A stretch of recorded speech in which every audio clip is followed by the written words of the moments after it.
যুক্তরাষ্ট্রের বিশেষ দূত সার্জিও গোরের সফর বাংলাদেশের জন্য বিনিয়োগের হাতছানির সম্ভাবনা বলে মন্তব্য করেছেন বিশ্লেষকরা। তবে এর জন্য রাজনৈতিক স্থিতিশীলতা অপরিহার্য বলেছেন তারা। পররাষ্ট্রমন্ত্রীর সঙ্গে বৈঠকে এসব বিষয় নিয়ে আলোচনার কথা জানিয়ে নিজেদের স্বার্থে বাংলাদেশকে বাস্তবমুখী সিদ্ধান্ত নেওয়ার পরামর্শ দেন বিশেষজ্ঞরা। প্রধানমন্ত্রী তারেক রহমানের নেতৃত্বে নতুন সরকার দায়িত্ব নেয়ার পর যুক্তরাষ্ট্রের কোনো শীর্ষ কর্মকর্তার সফর। দক্ষিণ ও মধ্য এশিয়া সংক্রান্ত মার্কিন বিশেষ দূত সার্জিও গোর ৩ দিনের সফরের প্রথম দিন বৃহস্পতিবার বৈঠক করেন পররাষ্ট্রমন্ত্রী খলিলুর রহমানের সঙ্গে। পররাষ্ট্রমন্ত্রী বলেন, দুদেশের সম্পর্ক উন্নয়নে ইতিবাচক আলোচনা হয়েছে। তবে রাখাইনে মানবিক করিডোর, বাংলাদেশ মিয়ানমার চীন অর্থনৈতিক করিডোর, প্রধানমন্ত্রী তারেক রহমানের চীন সফর, ভারত, আওয়ামী লীগ, আকসা বা জিসোমিয়া নিয়ে কোনো আলোচনা হয়নি বলে সাফ জানিয়ে দেন পররাষ্ট্রমন্ত্রী। কোনো আলোচনা হয়নি। শুক্রবার সকালে সার্জিও গোর বৈঠক করেন ঢাকায় নিযুক্ত ভারতের হাইকমিশনার দীনেশ ত্রিবেদীর সঙ্গে। সফরের শেষ দিন শনিবার সকালে তেজগাঁওয়ে প্রধানমন্ত্রী কার্যালয়ে প্রধানমন্ত্রী তারেক রহমানের সঙ্গে সৌজন্য বৈঠক করেন সার্জিও গোর। সেখানে কৃষি, তথ্য প্রযুক্তি সহ বিভিন্ন খাতে বিনিয়োগ নিয়ে আলোচনা হয়।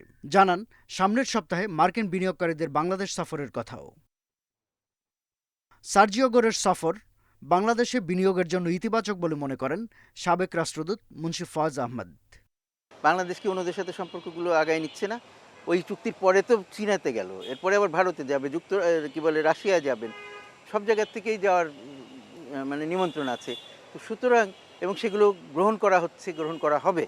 তো সুতরাং আমাদের কোনো চিন্তিত হওয়ার কারণ নাই। ওই চুক্তিতে যাই থাকুক না কেন, সবার সাথেই সম্পর্ক হবে এবং মার্কিন যুক্তরাষ্ট্রের সাথেও সম্পর্কটা যাতে ভালো থাকে সেই চেষ্টাই সরকার করবে।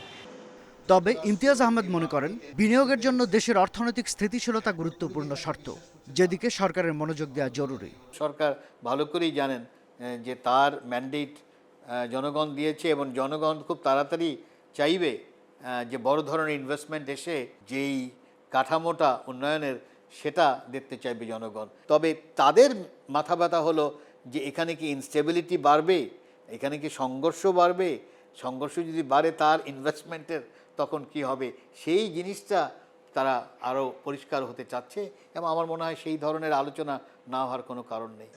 বিশেষজ্ঞরা বলেন, নিজের স্বার্থে বাংলাদেশকে বাস্তবমুখী সিদ্ধান্ত নেওয়ার পাশাপাশি অন্য দেশের সঙ্গে সম্পর্কের বিষয়টিও বিবেচনায় রাখতে হবে। বাংলাদেশ এখন শাহাদাত স্বপন, ইন্ডিপেন্ডেন্ট নিউজ, ঢাকা।